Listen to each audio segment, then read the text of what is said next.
Mesdames et messieurs, bonsoir. Nous allons commencer. Merci à vous d'être venus ce soir. Et nous avons le plaisir, avec le professeur Tarascon, d'ouvrir donc cette ultime table ronde, dernier échange pour le cycle Le futur en héritage. La semaine dernière, donc, nous avons traité de la question de l'adaptation des écosystèmes aux conséquences du changement climatique. Et aujourd'hui, nous restons sur un thème relativement lié, puisque nous allons parler des biotechnologies pour la dépollution et la restauration des écosystèmes, avec notamment Madame Claude Grison, qui nous fait le plaisir d'être là aussi ce soir. D'ailleurs, le choix de Madame Grison est loin d'être anodin ou du moins désintéressé, puisqu'elle nous fait aussi l'honneur, cette année, 2025-2026, d'être la titulaire de la chaire Avenir commun durable, qui commencera donc avec la leçon inaugurale le 12 mars prochain. Et le titre de cette leçon inaugurale sera « Transition écologique, l'espoir des sciences de la durabilité ». Avant de lancer officiellement cette dernière table ronde, je souhaitais remercier de nouveau tous les jeunes impliqués dans la co-organisation, pour le dire simplement, l'organisation de cet événement-là, donc l'équipe d'Alma Mater, dont les représentants aujourd'hui sont Jules et Henri, qui introduiront le sujet, notre intervenante, et présenteront aussi les grands concepts derrière les discussions qui vont suivre. Donc merci à vous, et c'est important pour nous puisqu'effectivement le Collège de France, de manière de plus en plus affirmée, cherche à aller vers de nouveaux publics, c'est-à-dire les étudiants du supérieur et les élèves de lycée, et donc j'espère que cette collaboration fructueuse pourra continuer dans le futur. Merci.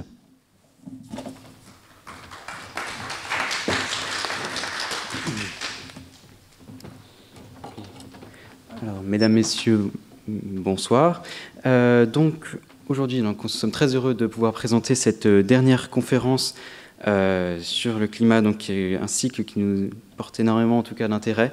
Et donc, nous allons entamer ce soir un sujet qui n'est pas des moindres, qui traite des biotechnologies. Et ces biotechnologies qui sont utilisées pour dépolluer et pour restaurer les écosystèmes de nos jours. Je vais au début vous faire une courte présentation, comme je commence à avoir l'habitude de faire, en commençant directement par vous remettre en contexte avec les différents polluants qui existent actuellement dans l'environnement. Hop, ici, ça a bien marché. Alors, pour commencer, vous savez très bien qu'il existe beaucoup de polluants dans l'environnement.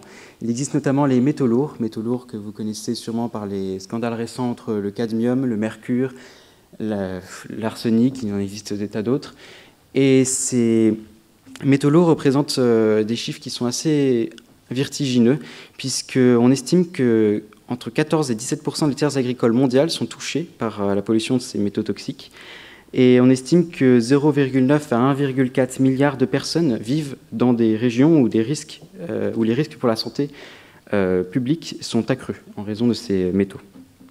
En Europe, la situation n'est pas non plus négligeable, puisque, comme vous pouvez le voir ici, 6,24% des terres agricoles sont touchées par ces métaux lourds, ce qui fait une surface d'à peu près un quart de l'équivalent de surface de la France. Voilà. Il n'y a pas que ça, il y a aussi également les plastiques et hydrocarbures. Chaque heure, 1000 tonnes de plastique atteignent les océans. Et tout cela crée une pollution assez conséquente dans l'environnement, sans compter notamment les marées noires qui polluent davantage dans les océans. Par ailleurs, il y a aussi des polluants qui sont plus liés à l'agriculture. Alors je parlais des métaux lourds, mais il y a aussi les produits phytosanitaires. Il y a notamment le PCB ou les dioxines, donc PCB pour polychlorobiphényl. Ce sont des gaz émis qui après se déposent sur les plantes et qui viennent polluer aussi les sols, donc pas que les plantes ou les sols. Voilà. Donc c'est à peu près l'ampleur de toutes ces pollutions. Vous avez ici des méthodes qui sont utilisées pour traiter ces pollutions. Donc on en a de nombreuses. Donc dans cette étude, j'ai pu résumer, en tout cas avec ce petit tableau, qui était vous avez la méthode notamment de compostage, qui sont des méthodes qui sont très longues. Vous avez aussi des méthodes de pyrolyse, donc qui sont très énergivores, de gazéification également très énergivore. Tout ça est assez rapide, mais donc consomme beaucoup d'énergie. Combustion naturellement, vous en doutez, est très énergivore, ainsi que le cendrage. Donc, tous ces problèmes, il faut trouver des nouveaux moyens qui consomment moins d'énergie. Et c'est là qu'arrive donc la phytorémédiation. Alors la phytoremédiation, vous pouvez voir par rapport aux autres méthodes que j'ai pu mettre ici, donc le confinement, vous connaissez, qui met de la terre à part pour que ça se dépollue au fur et à mesure des années, que je n'ai pas traité juste avant. La stabilisation qui est une stabilisation chimique, donc on va directement appliquer des produits dans les sols pour pouvoir dépolluer, qui peuvent avoir en tout cas des conséquences dramatiques après. La phytoremédiation donc, est plutôt faible en termes de coût, elle est pour le coup assez lente, puisqu'il s'agit de faire pousser des plantes. Et la destruction de l'écosystème est donc minimale, puisque nous faisons pousser des plantes, mais je vais revenir sur une petite conséquence qu'il peut y avoir après, puisqu'il s'agit à la fois de plantes invasives. Et c'est une efficacité qui est donc variable, puisque ça dépend évidemment des sols, en fonction des pH, en fonction de l'humidité et des plantes qui sont donc utilisées. Et toutes les plantes ne sont pas spécialistes des mêmes métaux.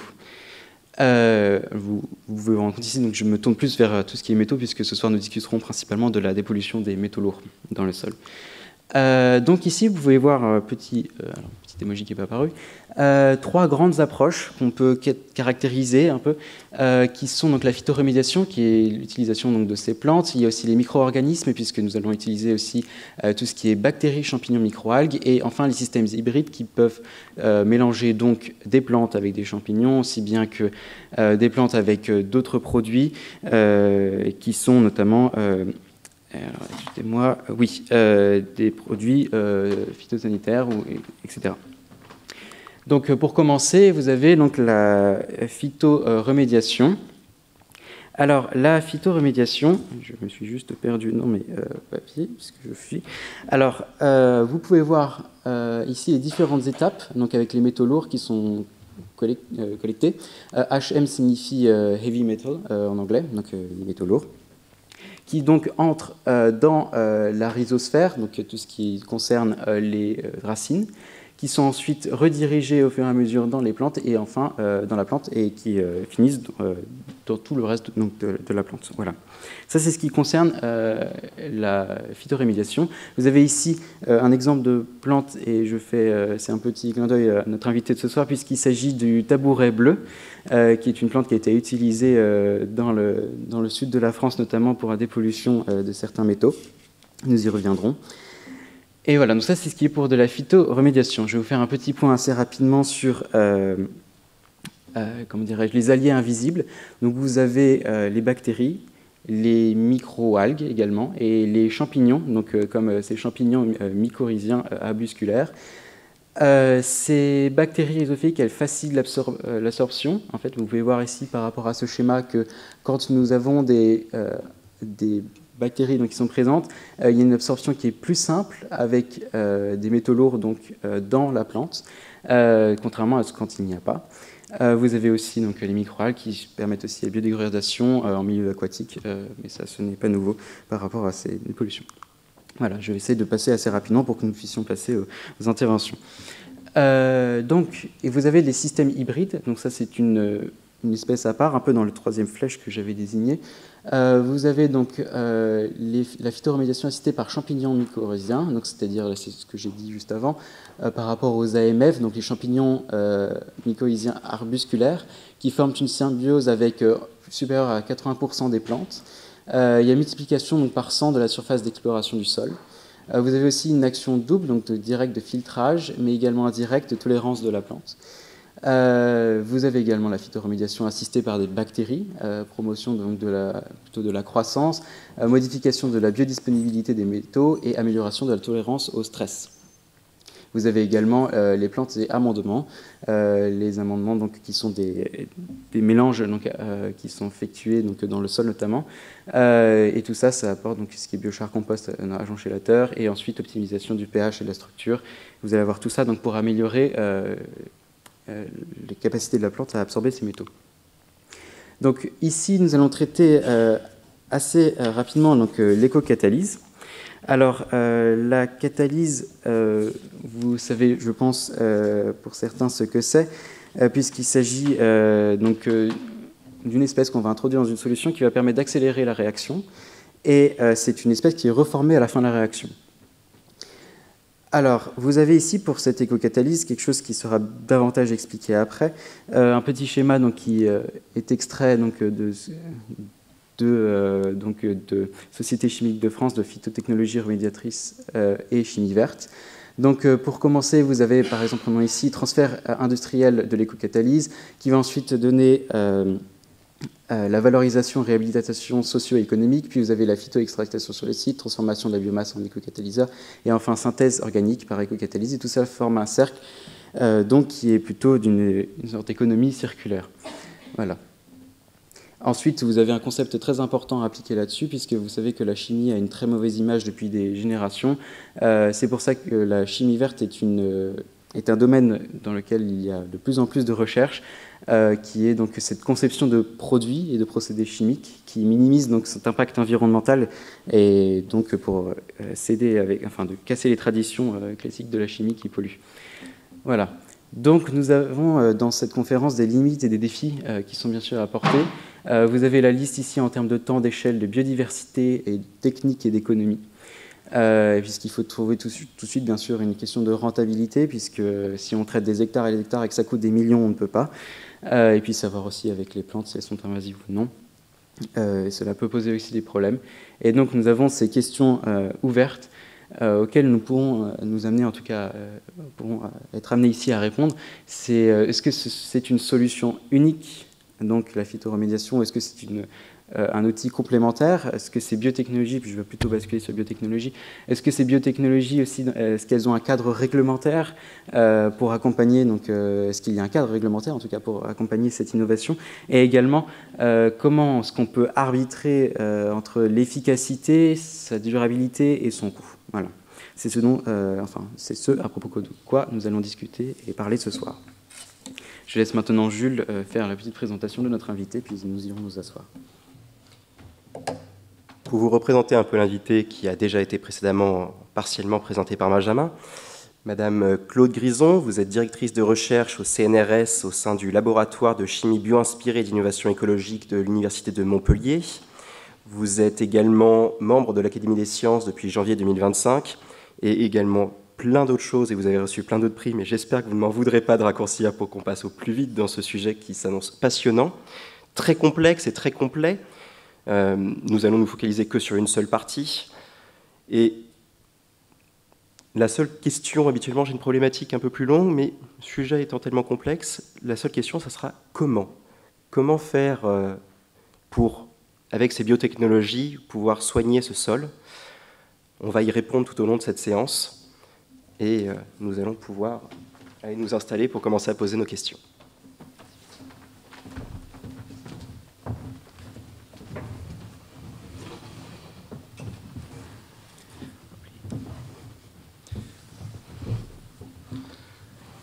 Et donc, j'ai la chance d'ouvrir le bal avec une question qui, je pense, est nécessaire pour définir tout d'abord ce qu'on cherche à dépolluer. Quelles sont, selon vous, les molécules qui ont le plus grand pouvoir polluant? Sont-elles les plus médiatisées, comme les métaux lourds? Ou y a-t-il des polluants moins connus, mais tout aussi dangereux? Alors, vaste question. Par définition, un polluant pose un problème de toxicité, d'écotoxicité. Donc je ne vais pas faire une classification des dangers, mais parmi les différents polluants auxquels on est exposé, les plus redoutables sont évidemment ceux qui sont persistants. Alors les métaux lourds sont l'exemple typique, c'est-à-dire que si on n'intervient pas, ils resteront là indéfiniment. Certains polluants organiques que la nature ne connaît pas, parce qu'ils sont complètement synthétiques, posent aussi problème. Ça a été l'exemple très médiatisé des PFAS assez récemment. Donc ils sont tellement stables que leur dégradation est infiniment lente. Puis il y en a d'autres qui sont peut-être un peu plus vulnérables, qui vont être dégradés partiellement en des métabolites qui sont eux-mêmes problématiques. Donc j'ai envie de dire, tout agent polluant est un problème en soi. Très bien. Et justement, concernant ces PFAS, est-ce qu'il existe déjà des plantes qui sont en capacité de les absorber, ou est-ce que c'est encore quelque chose de très technique? On connaît leur structure extrêmement dure, en tout cas, dans le sens... Oui. Alors, c'est un exemple typique de molécules organiques polluantes, donc molécules de synthèse effectivement très stables, que les micro-organismes ne connaissent pas, puisqu'ils n'existent pas dans la nature. Les techniques de dépollution qui sont peut-être les plus avancées, qui sont les plus faciles à mettre en œuvre, ne vont pas consister à dépolluer un sol, où c'est bien compliqué. En revanche, dépolluer l'eau avec des matériaux d'origine végétale, ça c'est quelque chose donc on arrive à faire assez rapidement, mais se pose très vite le problème du devenir des plantes, parfois mortes, sous forme de poudre, qui ont biosorbé ces polluants. Que faire de ces poudres végétales, par exemple, qui vont biosorber les polluants? Est-ce qu'on n'est pas en train de transférer le problème vers d'autres types de déchets? Très bien. Et donc, vous traitez de vos recherches, en tout cas, de cette récolte de ces métaux lourds, et ensuite vous les faites sécher, et ensuite vous les broyez, et vous arrivez à récupérer une sorte de poudre. Et que faites-vous de cette poudre pour pouvoir réussir à séparer finalement les métaux lourds du reste organique? Alors, dans le cas des sols, puisque c'est le sujet qui vous intéresse le plus ce soir, en fait, déjà, donc, on travaille avec des plantes qui sont des plantes qui répondent à votre schéma de phytoextraction, mais il faut le savoir en première étape. Quand vous présentez les phytoremédiations, ce qu'il faut voir, c'est que ce n'est pas une fin en soi. L'objectif global, ultime, c'est de restaurer les sols qui sont pollués et très dégradés. C'est de la restauration écologique, avec une définition, hein, c'est très cadré, dont l'objectif ultime, c'est vraiment de restaurer l'écosystème tel qu'il était avant, donc activité humaine et avant dégradation. Donc, parmi les plantes qu'on installe en première étape, il y a beaucoup de plantes qui font effectivement de la phytoextraction. Ce sont des plantes pionnières, grégaires, très résistantes et qui ont des capacités de tolérance très élevées vis-à-vis de la pollution, notamment la pollution métallique, et qui ont cette propriété donc assez extraordinaire de faire mieux que tolérer la pollution, c'est de l'extraire et de transporter ces polluants métalliques dans les feuilles comme pour les mettre bien à l'abri.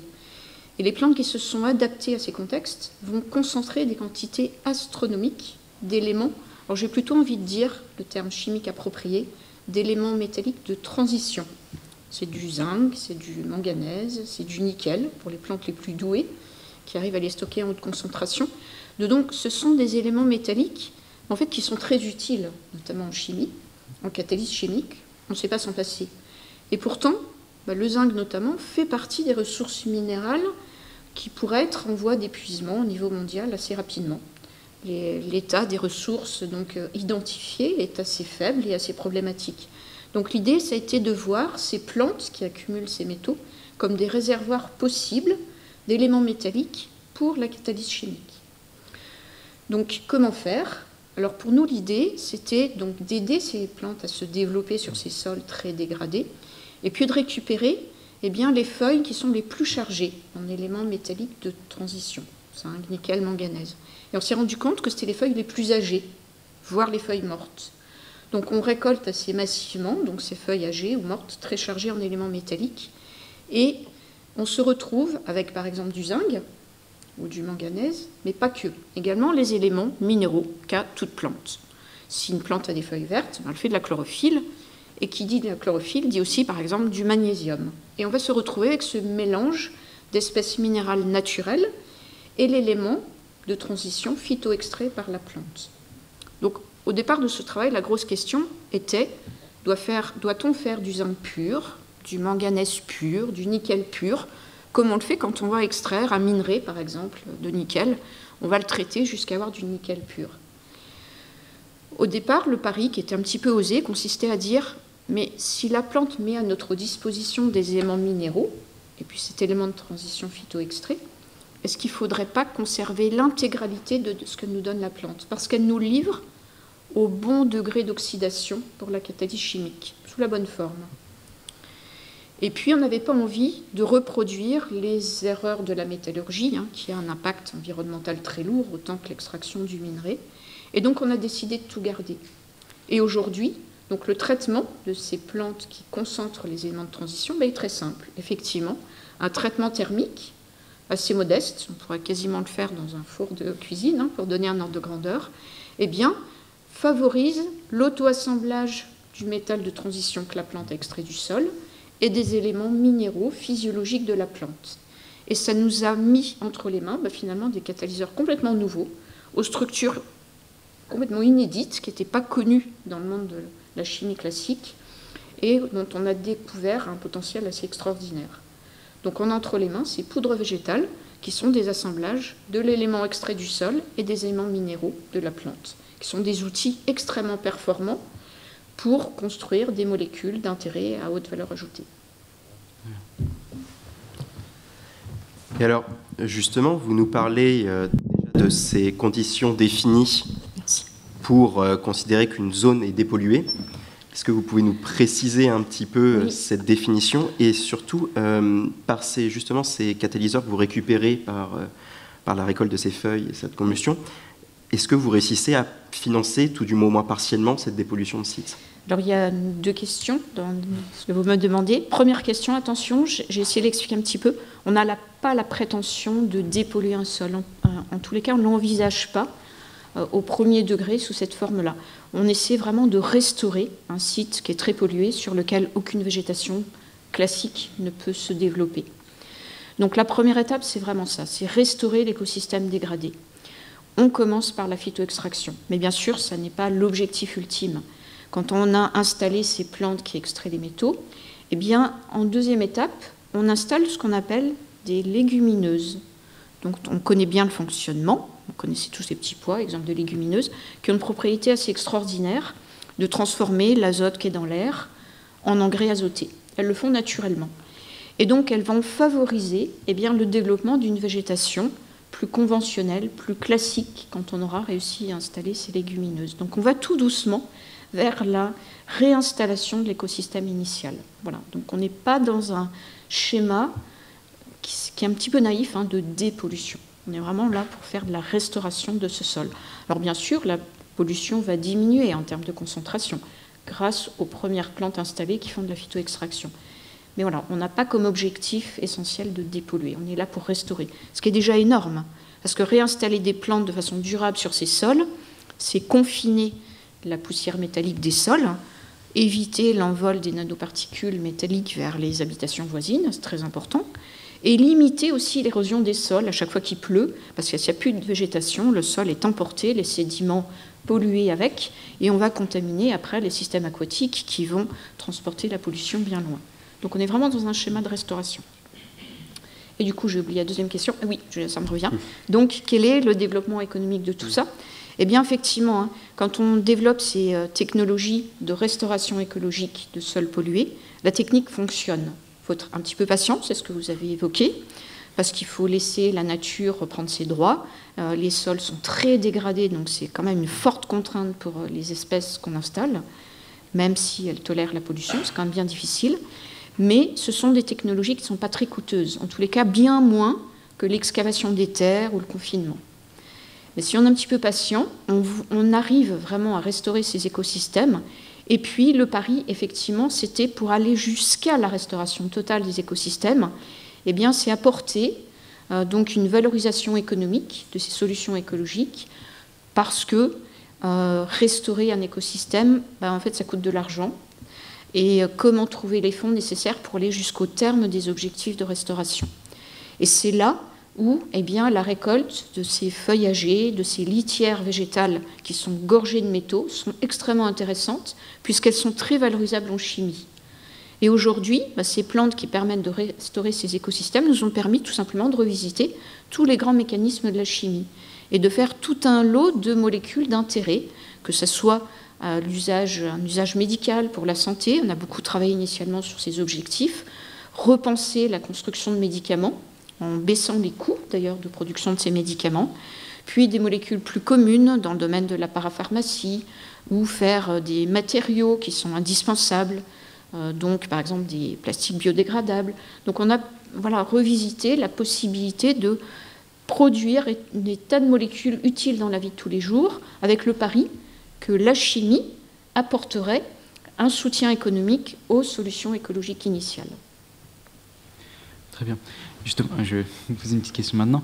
Par rapport à certains métaux qui deviennent justement des terres rares, vous évoquiez juste avant le zinc, est-ce qu'il serait possible d'imaginer une sorte de phytominage avec le cobalt ou avec des métaux qui deviennent justement rares par rapport aux technologies et des choses comme ça? Oui.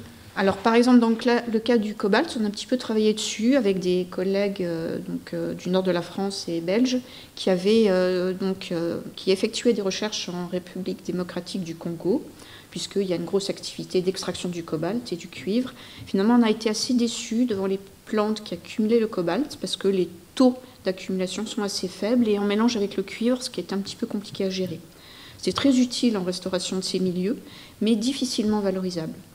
En revanche, avec des plantes aquatiques, sur lesquelles on pourra revenir, eh bien, si on utilise leur système racinaire sous forme de poudre végétale, on est capable d'aller chercher, c'est plus dans le sol, mais dans l'eau, quasiment tous les éléments chimiques du tableau périodique. Et là, le cobalt devient possible, le cuivre aussi, des métaux stratégiques comme le palladium, le platine, le rhodium et des terres rares.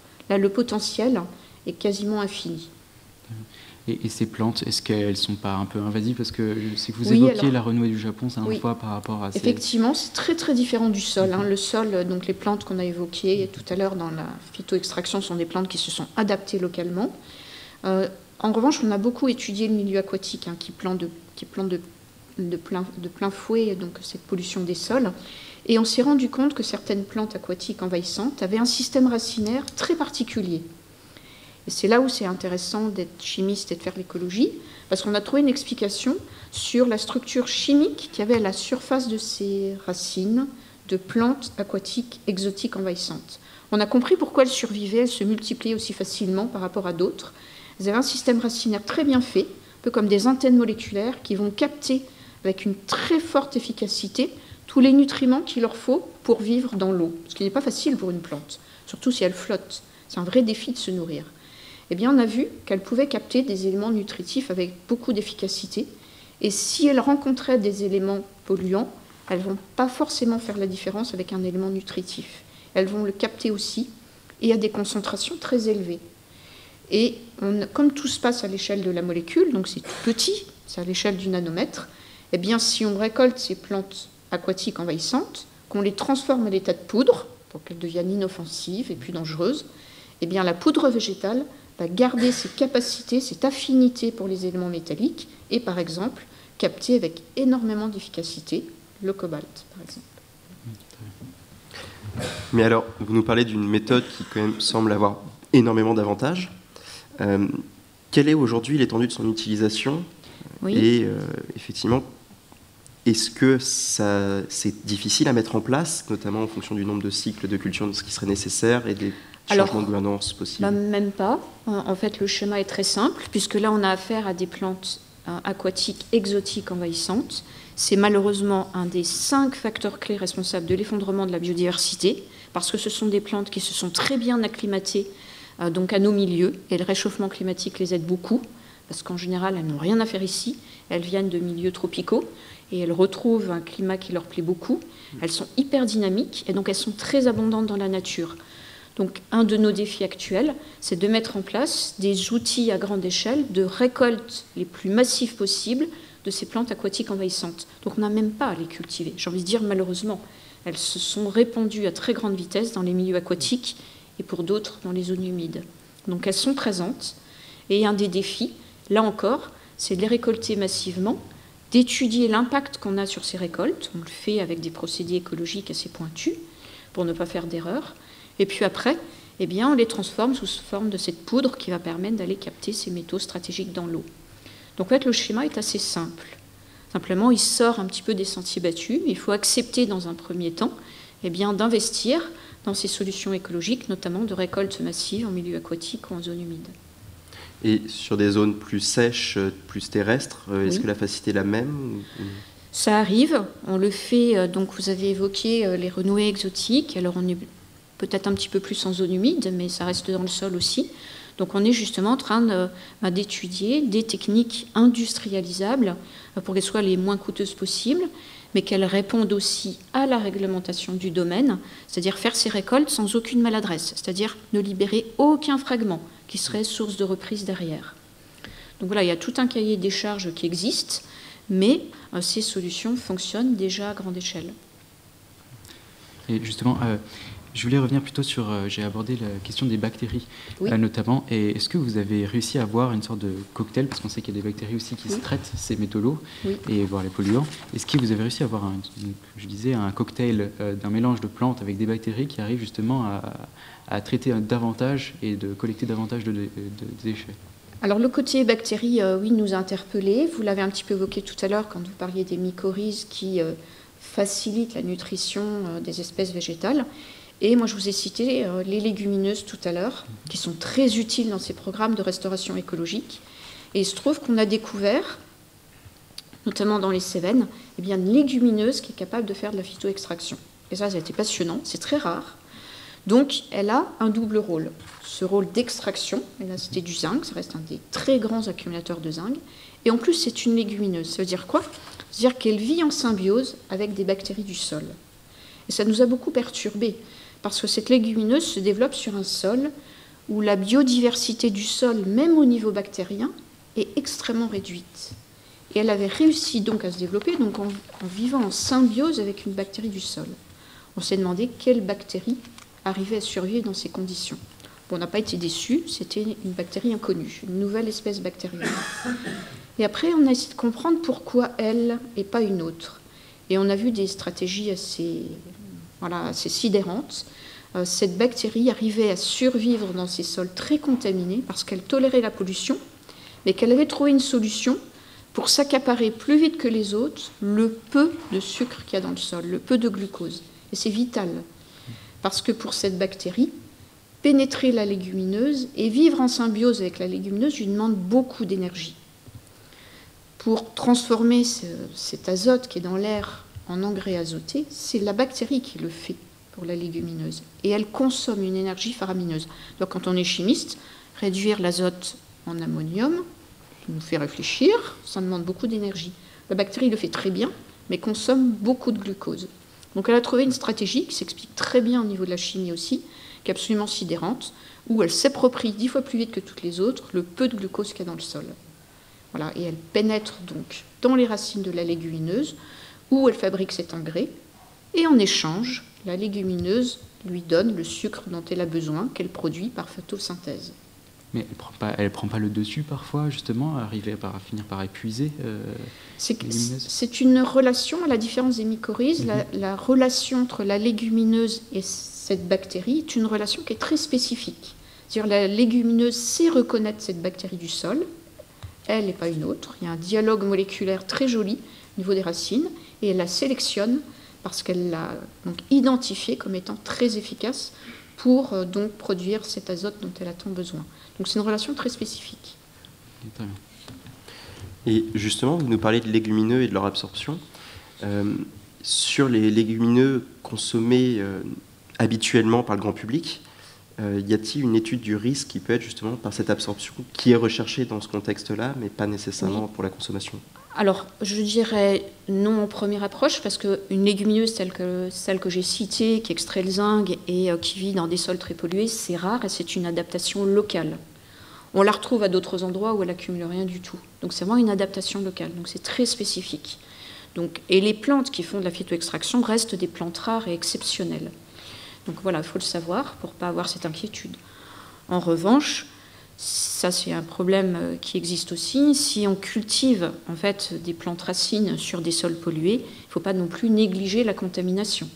D'ailleurs, c'est le premier problème qu'on a rencontré quand on a travaillé dans les Cévennes pour la première fois, sur un ancien site minier, où une personne faisait des cultures maraîchères sur un site pollué et malheureusement a contaminé une partie de sa famille parce que donc il vivait avec ces cultures maraîchères dont les racines étaient polluées. Ça peut tout simplement être en surface, ça suffit, sans pénétrer dans la plante.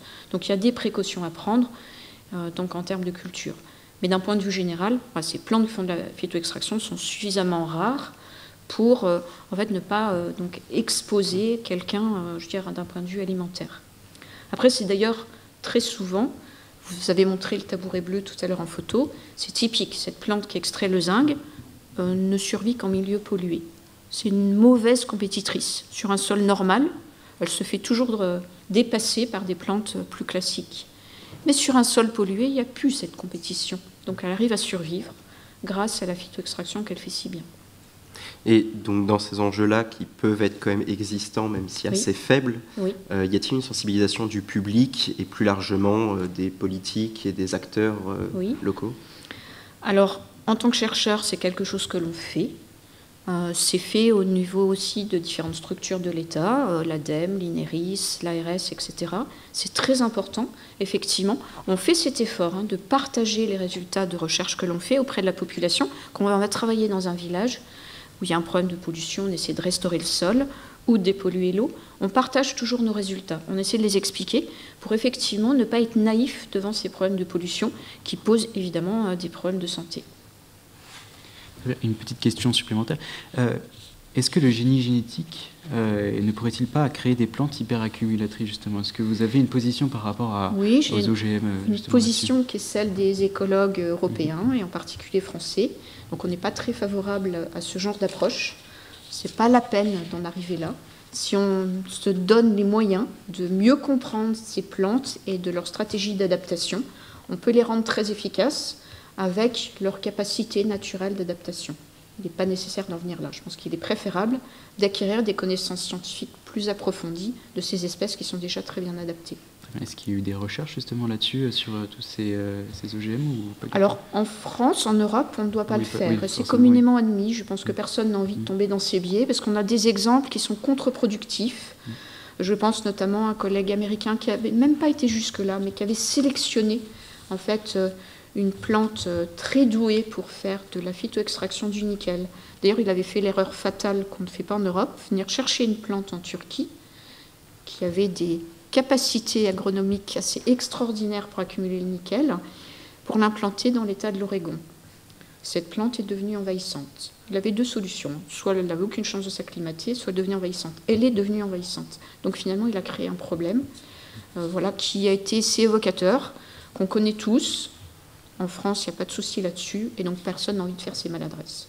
Le mieux, c'est de respecter la nature et ses capacités assez extraordinaires d'adaptation, d'essayer de les comprendre au mieux pour ne pas être maladroit. Et justement, par rapport à tout ce qui est nature et pour pas de question de maladresse, on a vu justement que les métaux pouvaient remonter jusque dans les feuilles et choses comme ça. Est-ce qu'il n'arrive pas que des animaux soient en tout cas pollués et contaminés par... Oui, alors ça fait partie des questions qui nous ont intéressés dès le début. Donc je peux en fait témoigner de deux expériences. Je peux revenir tout d'abord dans les Cévennes, parce que ma superbe légumineuse qui accumule le zinc a très belles inflorescences, une plante magnifique. Et alors on n'a pas vu d'herbivores qui osaient venir sur ces sites miniers très pollués. En revanche, nous avons vu des abeilles venir en pleine floraison et ça nous a inquiétés. Parce qu'on est dans les Cévennes où il y a une tradition apicole importante. Et donc la question était, est-ce que ces abeilles ne vont pas aller contaminer le miel qui est produit par les apiculteurs cévénols? Donc c'est une vraie question.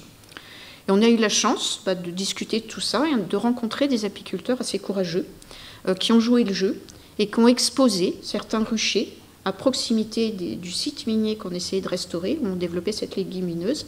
Et on a étudié pendant 3 ans ce qui se passait. On a étudié tous les produits apicoles de ces ruchers pour voir s'il y avait contamination et si le miel était tout simplement consommable ou contaminé.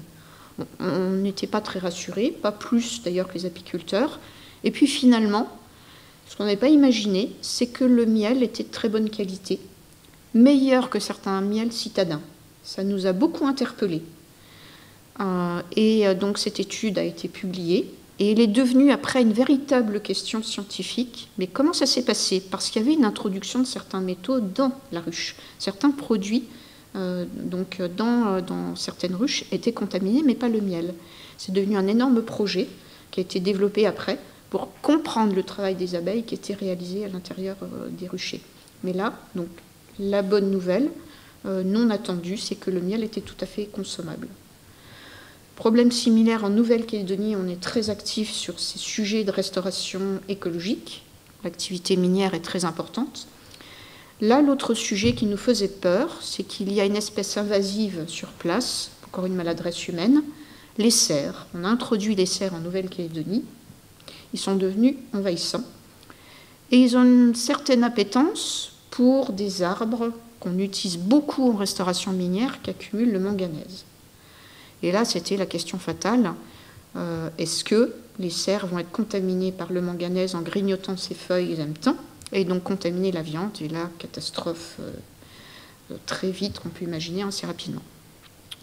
Bon, la nature est quand même souvent extraordinaire parce qu'on s'est rendu compte en étudiant plus finement la situation, en fait, que les cerfs n'aimaient que les jeunes feuilles et les jeunes arbres qui n'avaient pas encore la capacité à accumuler le manganèse.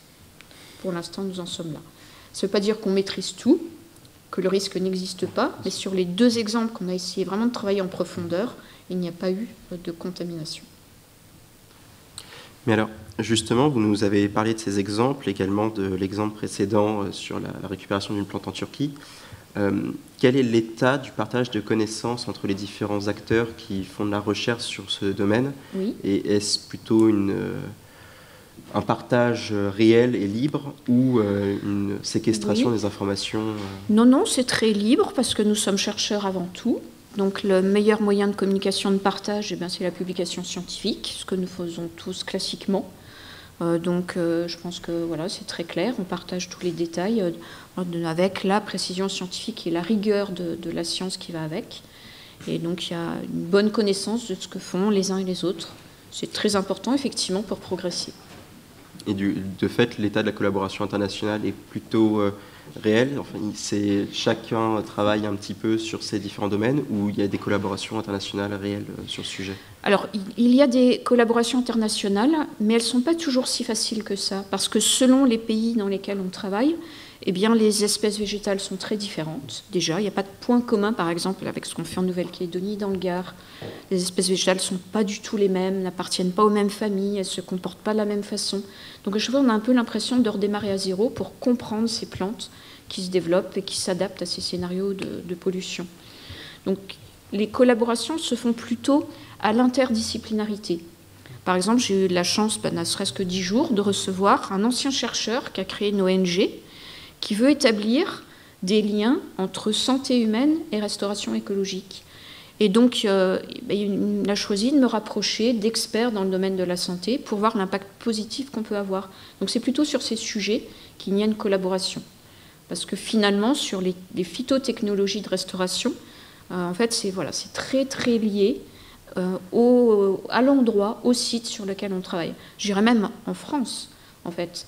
Des plantes qui se développent dans les Cévennes, qui se sont adaptées à un site minier, n'ont rien à voir avec ce qui se produit, dans le nord de la France, où il y a aussi des activités métallurgiques polluantes. Donc c'est très particulier à chaque fois. Donc la collaboration, elle n'est pas forcément au niveau de la phytotechnologie, mais de tout ce qu'il y a autour. Et de fait, malgré la spécificité des différents endroits, vous nous disiez que c'était un peu une impression de revenir à chaque fois de zéro. Oui. Est-ce qu'on réussit quand même à avoir une connaissance globale qui grandit réellement, ou c'est complexe? Il y a de grandes stratégies communes. Je sais que tout ce qu'on a fait dans les Cévennes nous a énormément aidé en Nouvelle-Calédonie. Mais après 15 ans de retour d'expérience en Nouvelle-Calédonie, on voit qu'il faut affiner les interprétations qu'on a réalisées sur le terrain. Ça reste un sujet de recherche dans le domaine de l'écologie scientifique qui nécessite du temps pour bien comprendre comment la nature réagit et s'adapte. Et chaque fois, les réponses sont différentes. Donc il ne faut pas vouloir aller trop vite, ça reste de la science, même si on arrive à développer ces technologies maintenant à très grande échelle, à l'échelle industrielle, on peut le dire. Il faut faire attention, parce qu'il y a toujours des questions de recherche qui sont associées. Il ne faut pas vouloir aller trop vite. Très bien. Donc j'avais une petite question par rapport justement à l'isolation des terres et par rapport à combien de cultures sont parfois nécessaires, combien de générations de plantes sont parfois nécessaires pour considérer qu'un site est totalement dépollué. Est-ce qu'il y a un moment de satisfaction? Est-ce qu'il y a une certaine durée ou... Alors oui, je peux donner un exemple concret dans les Cévennes, parce que l'ADEME l'a fait pour nous. Quand on a travaillé sur ce site minier hautement pollué, ça fait partie des sites les plus pollués en France. Donc l'ADEME avait calculé qu'avec les 2 plantes qui font de la phytoextraction du zinc, il faudrait 50 ans donc de ces cultures pour aller jusqu'à une dépollution totale. Mais comme je l'ai dit, on ne fait pas de la monoculture, on s'interdit, c'est une erreur. Donc, en fait, on n'a pas travaillé dans le renouvellement continuel de ces plantes qui font de la phytoextraction. De toute façon, on n'a même pas eu le temps, parce qu'il s'est passé quelque chose d'assez génial pour nous.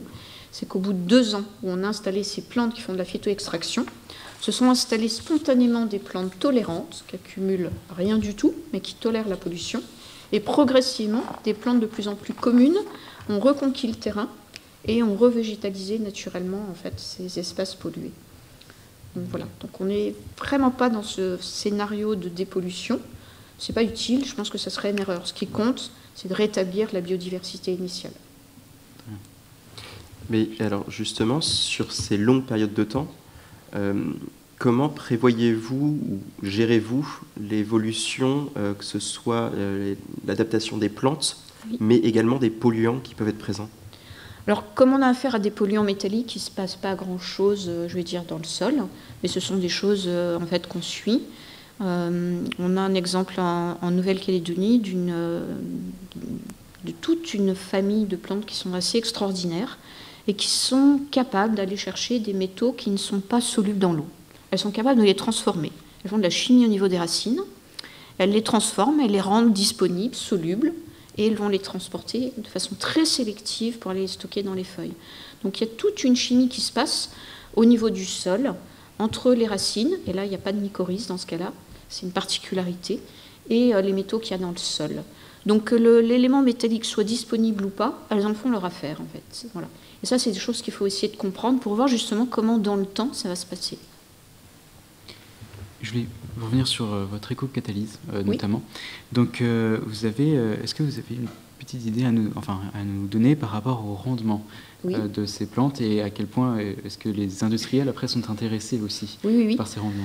Alors, en fait, on a choisi la catalyse, la valorisation par catalyse, parce que, puisque vous êtes chimiste, vous le savez, un catalyseur, on en utilise peu pour produire beaucoup de molécules. C'est la particularité du catalyseur. Et si on a bien travaillé, le catalyseur est même recyclable. C'est le modèle économique qu'on a choisi au départ. Et ça, c'était un petit peu la différence avec le collègue américain que j'évoquais tout à l'heure, qui, lui, voulait faire du nickel métal. Donc il lui fallait des quantités astronomiques de plantes. On n'est pas dans ce schéma. Donc finalement, on se rend compte qu'on n'est pas dans la nécessité de développer des milliers d'hectares pour avoir une activité industrielle. Et la maturité industrielle existe déjà, puisque nous avons créé une société en fait, qui a développé et montré la faisabilité industrielle de la technologie. Donc ça, maintenant, on n'a plus d'état d'âme là-dessus. Et je l'ai dit assez rapidement en Nouvelle-Calédonie, ce sont même des arbres qui peuvent faire jusqu'à 10 mètres d'amplitude à l'âge adulte, qui génèrent des litières considérables donc, de feuilles hyper chargées en éléments métalliques. Donc en fait, récupérer des tonnes et des tonnes d'éléments métalliques avec ces feuilles, c'est tout à fait possible. C'est quelque chose qui est devenu très réaliste. Et justement, est-ce qu'il n'y a pas un moment où vous arrivez à bout de cette quantité de catalyseurs, puisque si vous changez de terrain, vous avez peut-être des métaux différents? Oui, alors j'aimerais bien vous dire oui, mais vu le nombre de surfaces polluées qui existent, malheureusement, je pense que les scénarios sont très importants. Et puis, ce qu'il faut savoir aussi, c'est que l'activité humaine polluante continue. Ça va très très vite de polluer, beaucoup moins de restaurer un sol. Donc le pas de temps n'est pas le même et on ne voit pas trop la limite en fait, de la situation. Voilà. On a aussi toutes ces eaux contaminées qu'on traite aussi par des phytotechnologies, les poudres végétales issues des plantes envahissantes, où là pareil, on découvre des scénarios de pollution quand on étudie ces plantes qui ne sont même pas connues. On n'est pas dans ce schéma d'épuisement des ressources minérales qu'on a dispersées partout, malheureusement, parce que les dégâts sont considérables. Est-ce qu'il y a des agriculteurs qui acceptent maintenant, pendant un certain temps, d'isoler leurs terres pour que vous puissiez mettre des plantes pour dépolluer, justement, quand il y a eu des produits phytosanitaires assez nocifs? Si les terres sont identifiées comme étant polluées, il n'y a pas d'activité agricole. Ce n'est pas compatible, c'est bien trop dangereux. Donc en général, la situation n'arrive pas. Sauf quand il y a naturellement en fait, des métaux dans le sol. Et ça, c'est ce qui nous est arrivé en Crète. Donc un territoire magnifique, où on sait que l'histoire géologique du territoire, c'est d'ailleurs pareil en Nouvelle-Calédonie, a introduit du nickel. Donc là, ce n'est pas l'activité humaine qui l'a généré, c'est naturel. C'est embêtant parce que le nickel est très toxique, pas simplement pour nous, pour les plantes aussi. Et en Crète, il y a une culture traditionnelle de l'olive, vous le savez. Et on avait bien identifié des endroits où il y avait du nickel dans le sol, des rendements culture d'olive qui n'étaient pas très bons. Et on a identifié une plante qui accumulait le nickel. Donc l'idée était de transférer l'activité agricole, non pas dans la culture d'olive, qui pouvait poser problème, mais dans la culture de cette plante qui s'était adaptée naturellement à ces sols où il y avait beaucoup de nickel. C'est le schéma qui a été travaillé. Et on s'est fait rattraper, comme ça nous arrive souvent, pas par la science, parce que la technique fonctionnait bien, mais par des problèmes juridiques extrêmement compliqués. Et donc, ça n'a pas été jusqu'à son terme, mais c'était une idée. Je comprends tout à fait. Et alors, j'ai plein de questions qui me viennent, mais on va commencer au fur et à mesure. Tout d'abord, vous nous aviez justement parlé des problèmes juridiques. Quels sont les obstacles légaux qui peuvent être présents justement aujourd'hui? Alors il y en a de deux types. Là, la crête, je l'ai expliqué parce que la crête se protège beaucoup et on arrivait en tant que Français. La crête, c'est un petit peu le schéma de la Corse, c'est-à-dire c'est très protecteur, c'est une île qui a beaucoup souffert. Donc voilà, il y a une protection juridique à l'utilisation des terres qui ne nous a pas permis, nous, en tant que chercheurs, d'aller plus loin. En tous les cas, on n'avait pas les moyens de respecter les critères juridiques qui nous étaient imposés. C'est-à-dire déjà que les agriculteurs se fassent représenter par des avocats, et nous également. On n'avait pas le droit de discuter en direct. Donc ça, c'est très compliqué. Pour des chercheurs, c'est vraiment un cas de figure impossible. En Nouvelle-Calédonie, on n'est pas du tout dans ce contexte. Il y a un organisme local qui s'appelle la DIMINC, qui est la Direction de l'industrie des mines et de l'énergie de Nouvelle-Calédonie, qui a établi des recommandations pour restaurer les sites miniers. Et les provinces calédoniennes qui se sont dotées d'un code minier. Donc, il y a une réglementation qui est très clairement affichée, qu'il faut respecter. Ça nous correspond bien. L'idée, c'est justement de ne pas faire de la monoculture. Par exemple, installer sur 3 hectares une plante qui accumulerait, par exemple, que le nickel. C'est de jouer le jeu de la diversité des espèces végétales qu'on introduit. Donc, c'est bien dans l'esprit de la restauration écologique. Donc voilà, il y a un cahier des charges qui est clairement affiché, dans lequel on s'inscrit, tout simplement. Et de par ces difficultés de passage à l'échelle du terrain, et voire industriel, quels sont les tests préalables que vous pouvez faire justement en laboratoire avant ces passages d'échelle? Les tests préalables, c'est de comprendre le fonctionnement des espèces végétales qu'on a en face de nous. J'expliquais, ça c'est compliqué. Je vais vous donner un exemple. On imagine toujours que quand on installe une plante sur un sol qui est pauvre, riche en métaux toxiques, mais pauvre en nutriments, il faut ajouter de l'engrais, c'est le réflexe qu'on a, et rajouter un engrais, par exemple, phosphaté. Vous avez un petit peu évoqué le sujet tout à l'heure. Eh bien, on s'est rendu compte que les plantes qu'on installait, qui étaient très résistantes à la pollution et qui accumulent le manganèse, s'étaient adaptées à des sols carencés en phosphore, et qu'il ne fallait absolument pas leur ajouter d'engrais phosphatés. Ça, c'est contre-intuitif. Dans les règles, on a l'impression qu'on va aider ces plantes à se développer si on ajoute un engrais phosphaté. C'est un cas précis où c'est une erreur. Et donc ça, ces maladresses, pour essayer d'avancer, on peut les éviter si on se donne le mal préalablement, en tant que chercheur, de comprendre comment vivent ces plantes qui se sont adaptées à ces scénarios de dégradation et de pollution. Pour moi, c'est le prérequis. Il ne faut pas foncer tête baissée. On n'est pas dans des techniques agronomiques où on va d'emblée essayer d'installer sur 1 hectare ces plantes. Il faut d'abord les comprendre, le plus finement possible. Comprendre les mycorhizes associées, comprendre les bactéries associées quand il y en a. Donc comprendre tous ces scénarios de physiologie de ces espèces végétales, et c'est après qu'on va commencer à travailler sur le terrain. Et alors, justement, si on comprend assez le fonctionnement de ces plantes, et vous l'évoquiez tout à l'heure, malheureusement, il y a de fortes chances qu'on ait toujours de la marge pour dépolluer, y aurait-il une optique où un jour on pourrait remplacer l'extraction minière complètement, ou en tout cas sur une bonne partie, par l'extraction oui, alors des plantes? Ça, j'y crois pas. J'aimerais bien vous dire oui, mais j'y crois pas, parce qu'il faudrait... les métaux sont tellement présents dans la vie quotidienne, les quantités nécessaires sont tellement importantes que je ne pense pas que ces techniques de phytoextraction suffisent. Voilà. La dépollution de l'eau, qui est beaucoup plus généraliste, qui permet d'aller chercher plus de métaux, non plus. Je pense qu'il faut être réaliste devant les quantités qui seraient nécessaires. Donc je n'y crois pas.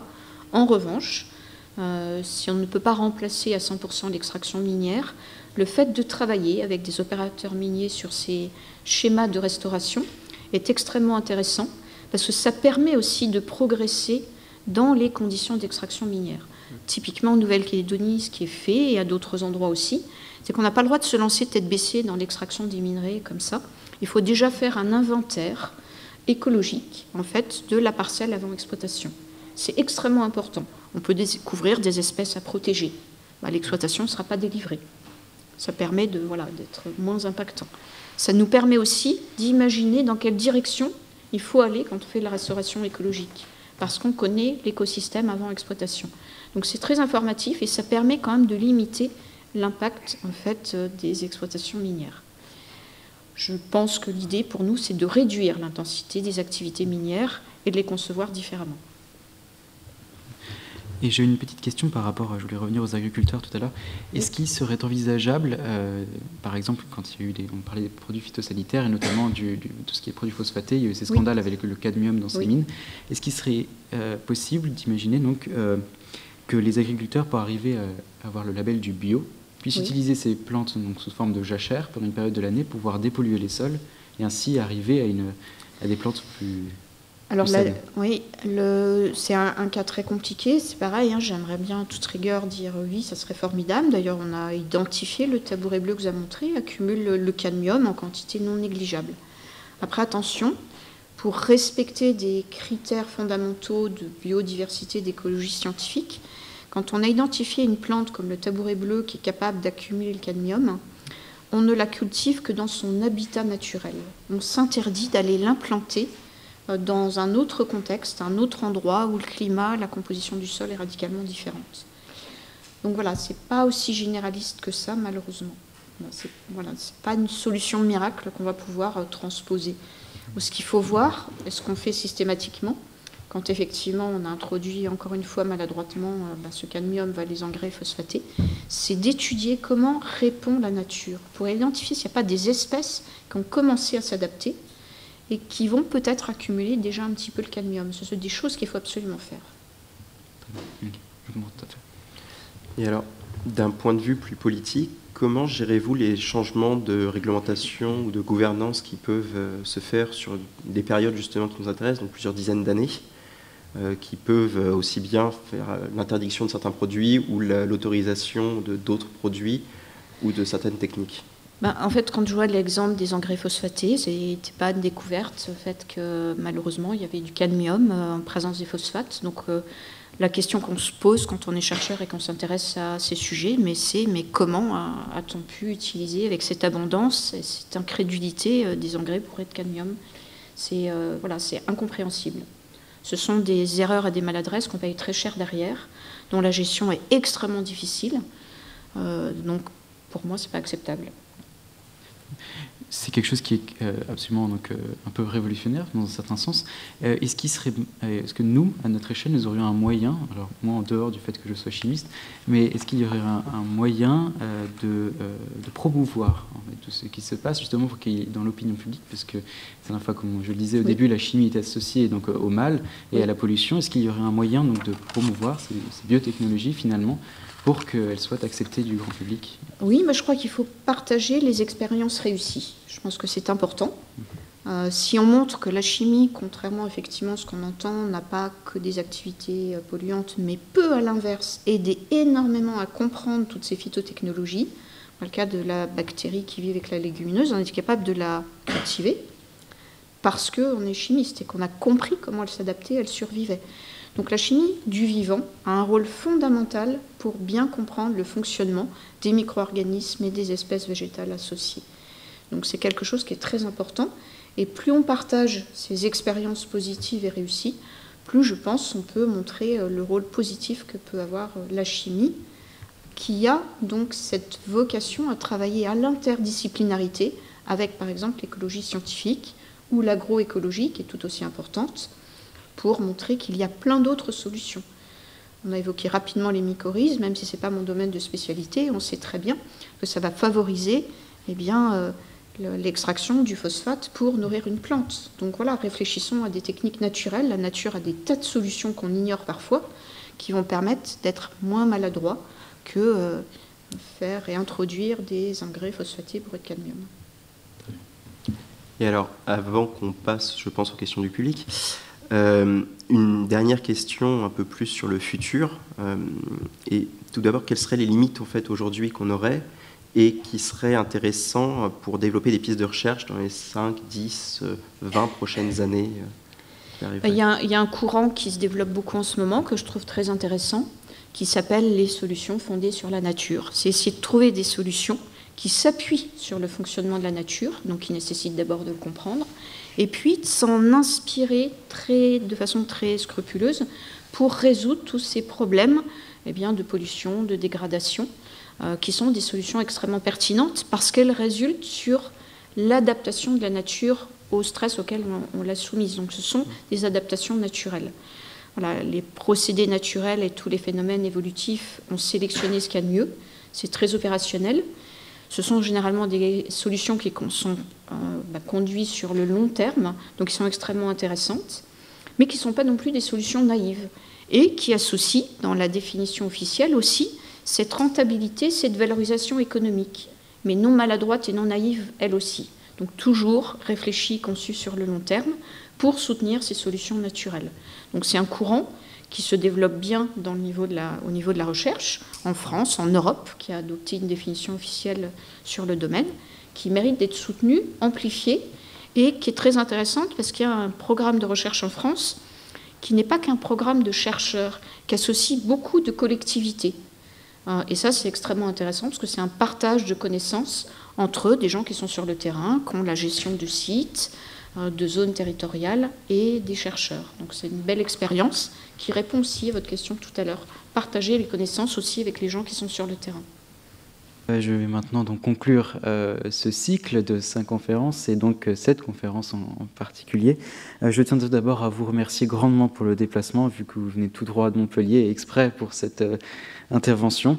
Merci en tout cas pour vos retours et puis pour tout ce que vous avez apporté, c'est extrêmement enrichissant. Voilà, et puis ça donne un peu plus d'avenir et de voir aussi que, comme vous disiez, qu'il y a des chimistes derrière qui sont intéressés par cet avenir plus vert, en tout cas. C'est toujours très réjouissant. Je tiens aussi à revenir faire des remerciements profonds pour l'initiative Avenir commun durable. Pour commencer, remercier les 3 professeurs qui nous parrainent pour cette initiative. Marc Fontcave, le professeur aussi Dario Mantovani et le professeur ici présent avec plein de questions, Jean-Marie Tarascon. Et je tiens aussi à te remercier, Benjamin, pour tout cet accompagnement, puisque sans toi, nous n'aurions pas pu organiser jusque-là et arriver jusqu'ici. Donc c'est un grand plaisir d'avoir pu organiser ce projet qu'on n'aurait jamais imaginé il y a plus d'1 an au sein de ces murs prestigieux. Nous sommes donc une association étudiante journalistique basée à la Sorbonne, interuniversitaire, pluridisciplinaire et apartisane. Nous avons des gens donc de partout et organiser ces conférences sur le climat, en tout cas parmi tous les jeunes qui sont présents dans l'association, je peux vous dire que ça compte énormément pour nous, puisque c'est une question, notre principale question par rapport à l'avenir, en tout cas si on devait en faire une hiérarchie. Et voilà, donc je tiens à vous remercier. Merci encore Jules et merci à vous d'avoir été présents ce soir. Merci et à une prochaine. Merci beaucoup.